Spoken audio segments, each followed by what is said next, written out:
इस वीडियो में आगे कुछ भी बोलने से पहले मैं आपको एक रिकॉर्डिंग सुनाना चाहता हूँ। Cleveland 911. Do you need? Hello, please. Help me. I'm Amanda Berry. You need police, fire, or ambulance? I need police. Okay, and what's going on there? I've been kidnapped and I've been missing for 10 years, and I'm here. I'm free now. Okay, and what's your address? 2207 Seymour Avenue. 2207 Seymour. Who's the guy who's the guy who went out? His name is Ariel Castro. All right, how old is he? He's like 52. All right, and Steven, I'm Amanda Berry. I've been on the news for the last 10 years. okay, I got that here. I already. And you said what was his name again? Ariel Castro. Right, the police are on the way. Talk to them when they get there. Okay. Okay. I told you they're on the way. Talk to them when they get there. Okay. All right. Okay. Thank you. Bye. इस recording में एक लड़की जो डरी हुई हालत में है, उसका नाम अमांडा बेरी है। इस रिकॉर्डिंग में अमांडा क्लियरली कह रही है कि उसे किसी ने किडनैप कर लिया था और 10 साल बाद वो उस किडनैपिंग से बाहर आई है। और इस किडनैपिंग में अमांडा ने जिसका नाम लिया वो है Ariel Castro. Ariel Castro 52 year old एक स्कूल बस ड्राइवर था। दिखने में तो एक नॉर्मल इंसान ही था जो अपने रिलीजियस पे विश्वास करता था और हर संडे को वो चर्च भी जाया करता था। लेकिन जब ये केस अनसील्ड हुआ तो सब लोग शॉक हो गए, क्योंकि अमांडा अकेली लड़की नहीं थी जिसको कास्ट्रो ने किडनैप करके रखा था। वहां पर 2 और लड़कियां भी। 10 जुलाई 1960 एरियल कास्ट्रो का जन्म होता है और बचपन में ही उसके पेरेंट्स का डिवोर्स हो जाता है, जिससे उसकी कस्टडी उसके माँ को मिल जाती है और माँ के साथ वो पेंसिल्वेनिया में रहने लगता है। बाद में कुछ समय बाद कास्त्रो अपनी फैमिली के साथ क्लीवलैंड ओहियो में सेटल हो जाता है और यहाँ से शुरू होता है उसका डार्क पास्ट। कास्त्रो ने बचपन में खुद बहुत ज्यादा अब्यूज झेला था। जब एरियल कास्त्रो से 5 साल का था तब एक 9 साल के पड़ोसी ने उसको किया, और यही नहीं, उसके अंकल ने भी उसका रेप। और कास्त्रो की माँ उसको रोज फिजिकली और वर्बली अब्यूज करती थी और रोज उसको बेल्ट से, स्टिक से, जो भी उसके हाथ में आता था उससे वो मारती थी और गालियां भी देती थी। जब कास्त्रो जूनियर हाई स्कूल में पढ़ रहा था तो एक लड़की को गलत तरीके से टच करने पर उसको स्कूल ने सस्पेंड कर दिया। एरियल कास्त्रो जहाँ रहता था उसके सामने वाले घर में एक लड़की रहती थी जिसका नाम था ग्रिमेल्डा फिगुएरोआ। वहां से दोनों की बातचीत शुरू होती है और वो दोनों सोचते हैं कि हमें एक घर लेना चाहिए। तो 1992 में दोनों क्लीवलैंड में ही 2207 सेवर एवेन्यू में साथ में रहने लगते हैं। 2 मंजिला घर जिसके अंदर 4 बेडरूम, 1 बाथरूम और बेसमेंट भी था। ग्रिमेल्डा की बहन एलिडा का कहना था all hell start breaking loose.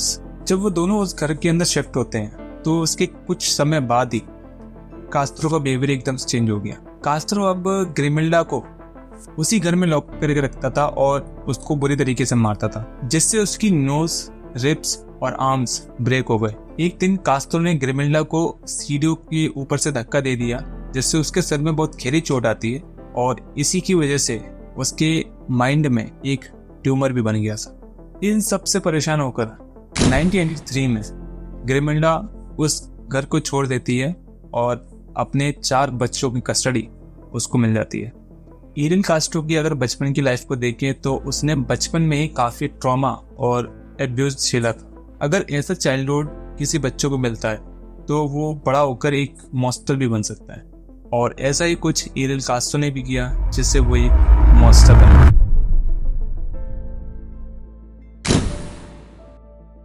एक 21 ईयर ओल्ड लड़की मिशेल नाइट। मिशेल अपने 2 साल के बेटे जॉय की कस्टडी केस मीटिंग से वापस आ रही होती है कि तभी उसके पास एरियल कास्त्रो की कार है। कास्त्रो मिचेल से कहता है कि मेरे पास कुछ पपीज हैं, क्या तुम मेरे साथ उन्हें देखने चलो।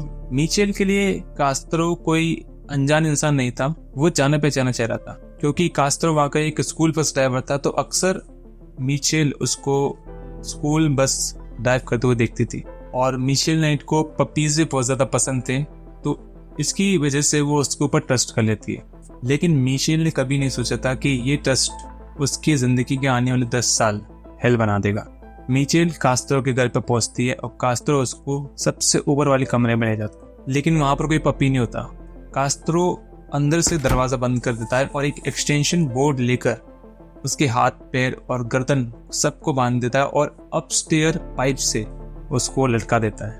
और पहली रात ही उसके साथ मल्टीपल रेप हुए। अगले 24 घंटे मिचेल बिना कुछ खाए पिए उस वायरस से लटक रही होती है। 24 घंटे बाद कास्ट्रो उसको नीचे उतारता है और सीढ़ियों से घसीटते हुए उसको बेसमेंट तक ले जाता है और उसको एक कोने में जंजीर से बांध देता है और उसका रेप करता है।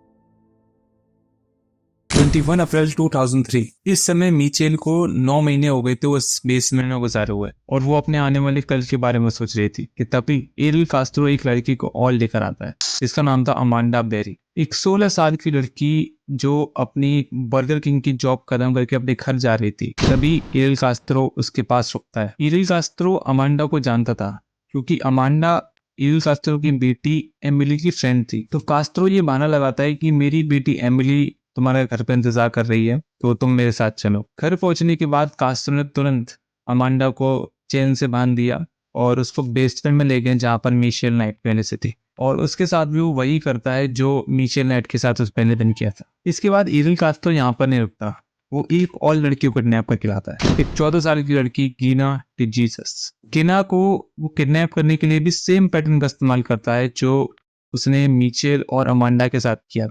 गिना भी कास्ट्रो की एक बेटी अडेला की दोस्त थी, तो कास्ट्रो गिना को अच्छे तरीके से जानता था। जब गिना स्कूल से वापस आ रही होती है तो कास्ट्रो ये बहाना देकर उसको अपनी गाड़ी में बैठाता है कि अलीना कहीं मिल नहीं रही है, क्या तुम उसको ढूंढने मेरे साथ चलो। गिना भी उस पर ट्रस्ट कर लेती है और वो भी की कार में बैठ जाती और उसे भी मिचेल और अमांडा के साथ उसी बेसमेंट में डाल देता है और उसका रेप करता है। एरिल कास्ट्रो का किडनैप करने का पैटर्न सेम ही था। वो किसी ऐसे को पकड़ता था जिसको वो थोड़ा बहुत जानता हो और उसे अपनी बातों में फंसाकर अपने कार में बैठाता था और घर पर ले जाता था।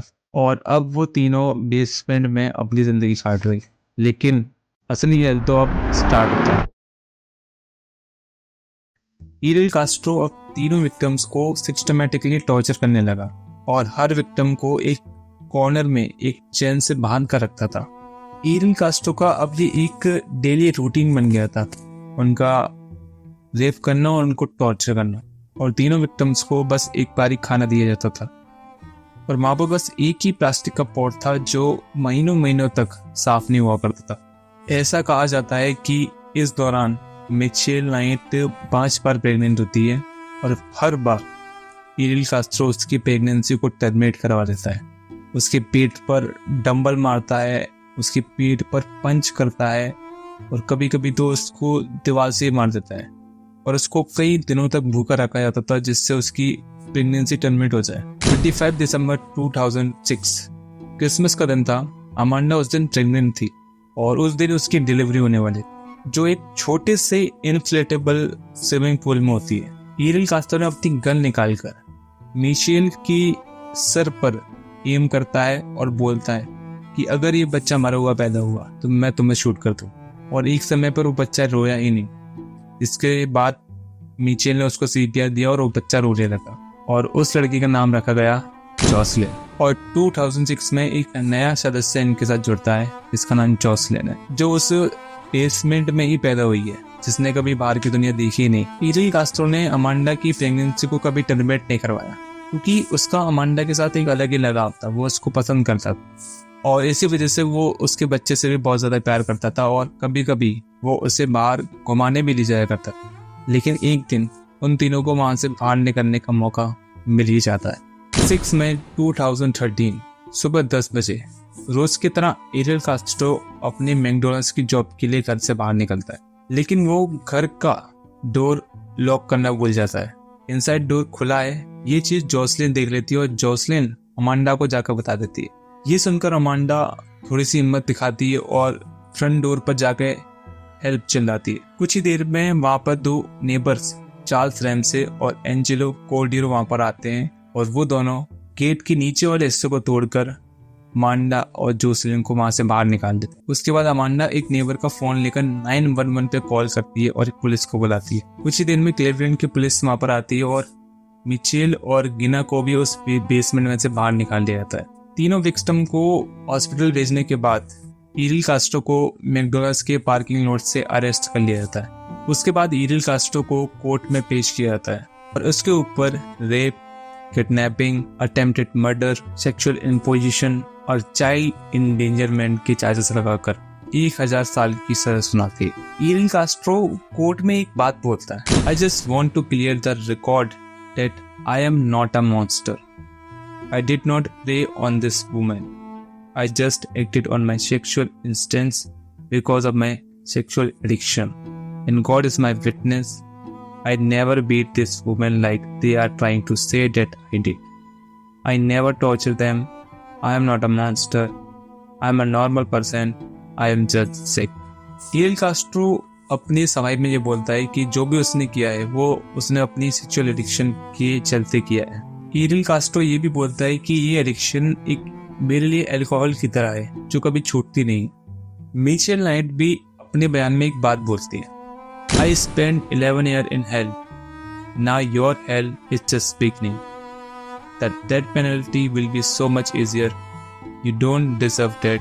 You deserve to spend life in prison. लेकिन जब कास्त्रो को जेल भेजा जाता है तो उसके 1 महीने बाद ही कास्त्रो ने अपने बेडशीट से एक फंदा बनाकर उससे सुसाइड कर दी और कभी उसे वो सजा नहीं मिल पाई जो मिचेल चाहती थी। इरिल कास्ट्रो के इस केस से हमें ये सीखने को मिलता है कि एक इंसान की सेक्सुअल एडिक्शन उसके लिए कितना ज़्यादा हार्मफुल हो सकती है। एक एडिक्शन उससे वो काम करवा सकती है जो शायद कभी वो लाइफ में करना भी ना चाहे।